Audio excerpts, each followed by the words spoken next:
When I was sworn in, I made a commitment to the people of Pennsylvania that I would put people before powerful institutions, that I would look out for the most vulnerable in our community. And I think we can all agree, no matter where we come from or what our political perspectives are, that children are our most vulnerable and wonderful asset in our society.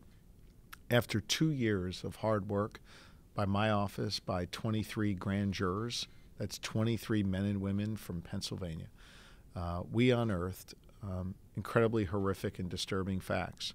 We identified 301 predator priests. The grand jury found that thousands of Pennsylvania children were violated, were abused, were raped, were assaulted. The grand jurors found an organized, systematic cover-up that stretched all the way to the Vatican that enabled the abuse. And we thought it was important, and the grand jurors thought it was important, to unearth these horrors so that the public finally knew what was really going on, number one. And number two, to ensure that something like this could never, ever happen again. It happened because the institution was put before people. It happened because when an individual priest raped a little boy or a little girl, the institutional leadership decided that it was more important to protect the church and its reputation than protect that child.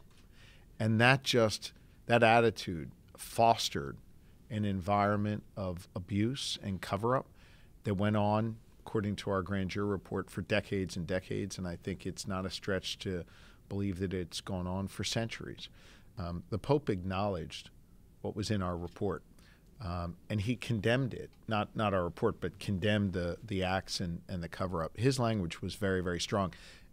Interestingly enough, at a time when many bishops here in Pennsylvania were not acknowledging it, not accepting it, the Pope got in front of them and made it clear that this is not to be tolerated, and didn't question the judgment of the grand jurors and didn't question the facts that we unearthed. And we were very grateful for that. I don't think it's my place as the prosecutor to lecture the church on specific steps it should take as it relates to how they practice with parishioners. I do think we have a role, however, to help the church adopt policies to ensure that something like this can never happen again. And to date, they have not yet done that. I would note to you and to the DÍA readers and watchers, this is not the first case of institutional sexual assault I've prosecuted. We prosecuted the administrators at Penn State who covered up the Jerry Sandusky crimes, and all of those administrators were found guilty and are serving time or have served time in jail.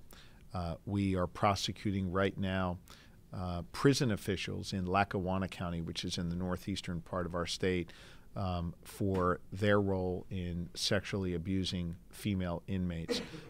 The list goes on and on and on. We're prosecuting a pediatrician in Johnstown, Pennsylvania, which is out in the western part of our Commonwealth, for abusing dozens of children in his care. So our goal is not to focus on any particular institution. Our work is not to focus on any particular institution.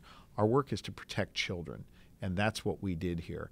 So whether it's the Catholic Church, prison officials, a pediatrician, or university officials, we're going to follow the evidence wherever it leads and prosecute people who harm kids or who cover it up.